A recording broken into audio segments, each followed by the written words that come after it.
Y'all can tune out if you want. Leave the stream on, because I'm going to be I'm going to be stopping and writing. This entry, this is a really fun entry, but the order, having known the arc of the season, and have watched the season like a movie many, many times, it's a bit out of place because there is a steady. We're in the middle of an arc right now. We're in the middle of something that it's building up to something, and it's one of my favorite moments of the web series. But then we have this random. Okay, and by the way, we're still watching the videos, which we've built. There's weird shit going on that happened back in the past. Let's just keep going, please. Let's figure out what's happening in the present. And then no, we're flashing back again. So that's what this entry is. It's fine. It's a good entry. I may just skip it in the analysis. I had to do that about 5 times. That's a good story. Jay, if you want to just stand where Brian's going to be and read his lines for me. Yeah, I got the script here. All right. I'm out of the frame. Yeah, you're good. You know where we're starting, Tim? Why'd you come back? Yes. All right. And let's just whenever you're ready. All right. So why'd you come back? I had to. Was it because of Sarah? I thought I'd be able to leave her behind along with the rest of this town, but I just can't seem to get her out of my head. I thought you said you were over her. I thought so too. That's far Something enough. there? Okay. Yeah, let's not do too much. Who wrote that dialogue with you, Alex? That was just me. I do all the script for this. You know where Brian is? Very subtle about that, Tim. Who wrote that dialogue? Oh, me. Oh, cool. Great. Awesome. Felt. He said he was just running down to the store for some snacks or something. He should be back any minute. Okay. Can I get some water or something? Yeah, is this one yours? Yeah. Okay. Thanks. No problem. Why are you wearing a jacket? It's pretty cold in here. I'm comfortable. I feel like you got the AC cranked up or something. You left the camera on. Oh, well, we're going to go through it a couple more times Okay. anyway, but...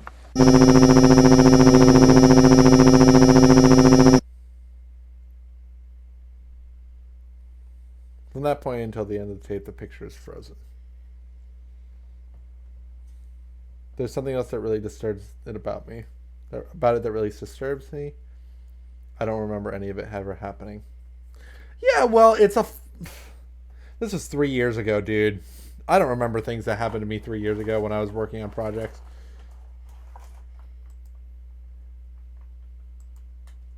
Eep. Yeah, no, I will say the signal. What I will say about that entry, part of why I don't like that particular entry, yeah, it does the sun. That is one thing that Marble Hornets will do, is the suddenly loud thing. That's the closest thing it gets to jump scares. It doesn't jump scare you. It just distorts audio very suddenly. But that entry has all the same tricks as or which one is it? Entry 7, where they're filming, they're doing the thing, they're running lines. Oops, Slenderman's in the background. So you see him? Blink and you'll miss it. Which I love entry 7 because of how it does it. Let's start again. Let's start again. So look at you. Yeah, that's fine. Yeah. All right, I'm rolling, and just a second, let me... It is actually definitely highly recommend. I thought you were talking to her. Crap, I just lost this script. It's so good. I'm gonna write a 5-video Yeah, don't say anything. series about The it. camera picks it up. All right, you ready? Yeah. Are you gonna feed me Tim's lines? Yeah, just a second. All right. Action. I don't know. This town just doesn't feel the same to me anymore. I missed it so much when I was in college. But now that I'm back, I just feel like a depressed teenager all over again. Stuck in a loop of unhappiness. The greatest line ever written, ladies and gentlemen. I just feel like a depressed teenager again, stuck in a loop of unhappiness. Maybe you've grown up. I don't know. Maybe this town has grown up. Maybe it has. All right, good. And there he is. Just Are we chilling, gonna do it again? hanging out behind the building. Are we? Like you do. No, we're done. That's it? Yeah, we're done. Okay. Does the same thing. Yeah, it's like the same pattern as entry 17 or entry 7, but it's not as good. I'm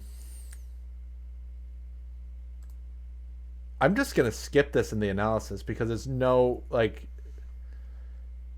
I want to get to I my. used to do that about 5 times. Shush. I want to get That's to a the good good video. I want to get entry 18 because entry 18 is like. It introduces the best character. That's all I can say. It introduces the best character in the show, the most important character in the show, arguably. I'm sorry. Did it scare you? What? I'm sorry.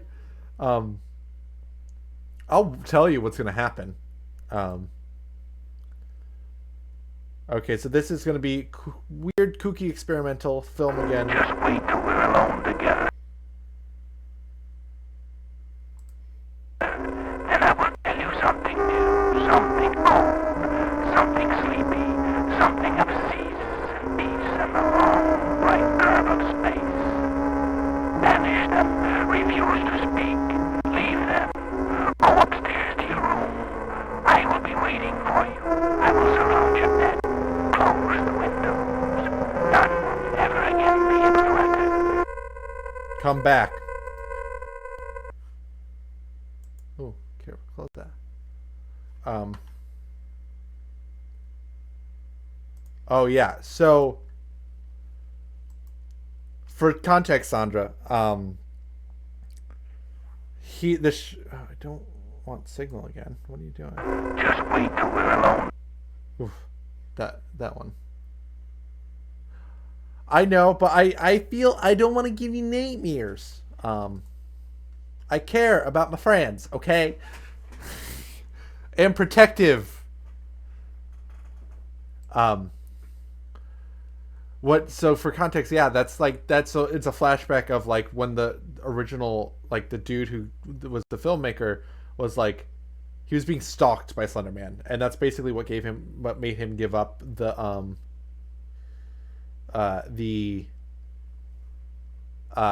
film. And so what I've sort of come up with is that Slender Man, beyond being an eldritch entity that makes children disappear, represents a sort of the entity represents, or not the entity, this isn't Dead by Daylight. Slenderman represents in the series, like, well, for like the fact that he's in a suit. Let's talk about Slenderman. Let's talk about his design. And this will help me to like talk it out as I try to write it out. He is a long, slender man. In a suit. And he sometimes and he makes children disappear. I think this is the best one, really, for like. And you know, he has these tentacles, these creeping tentacles. He's faceless. And so there's a lot of readings that you can give of his design. There's the fact that he's in a suit. So like, there's definitely a capitalist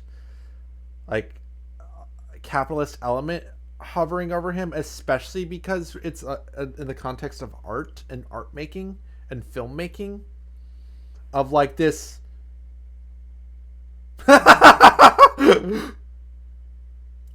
He's a tall, slender thing. Maybe not. Maybe a man. Maybe not.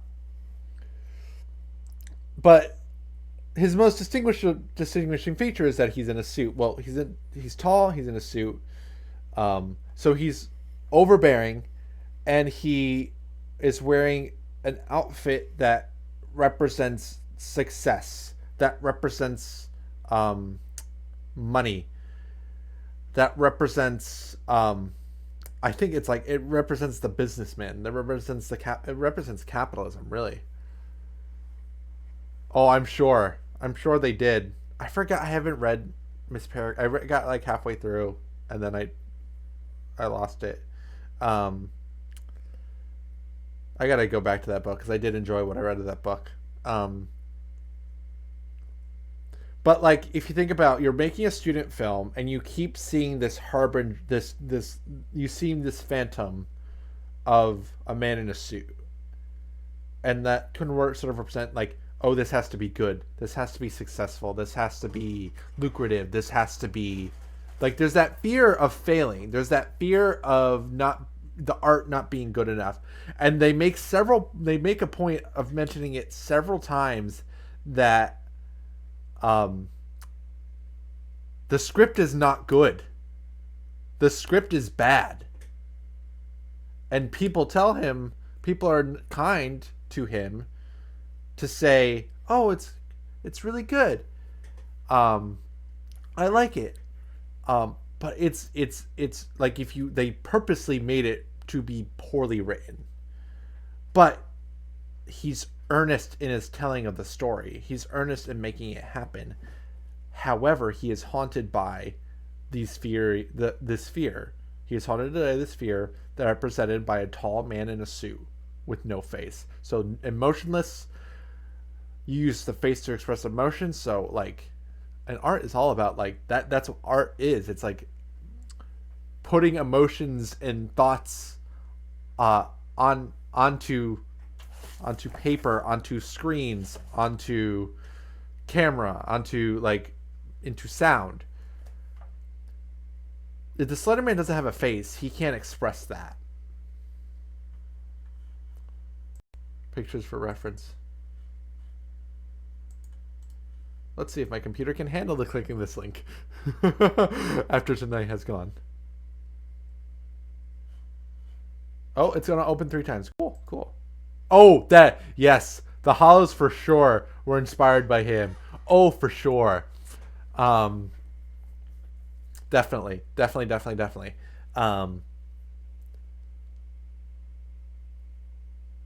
So you're making this film that in somewhere, and I think somewhere in the back of your mind, like, I know as a writer, I know that the shit that I'm writing is not working and will probably need to be changed, and all I need is someone, for like a trusted friend, to tell me, hey, this is not good, for me to like, yes, you're right, let me go back and change it. And that's not, there's a difference between that and not having faith in your work. There's a difference between of like, it's when something's not working in what you're writing. Yeah, I think that was definitely, I agree, that was definitely the same thing, for sure. There was definitely inspiration. The difference for me between not having faith in myself and knowing when something I'm working on is not working, something I'm writing is not quite up to my own personal standard.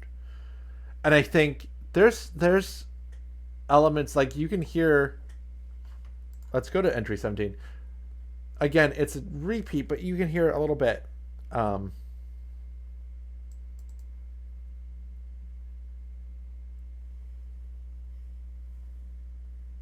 You're supposed to wait 30 minutes before those 2 things, Streamlabs. I don't know what you're doing. I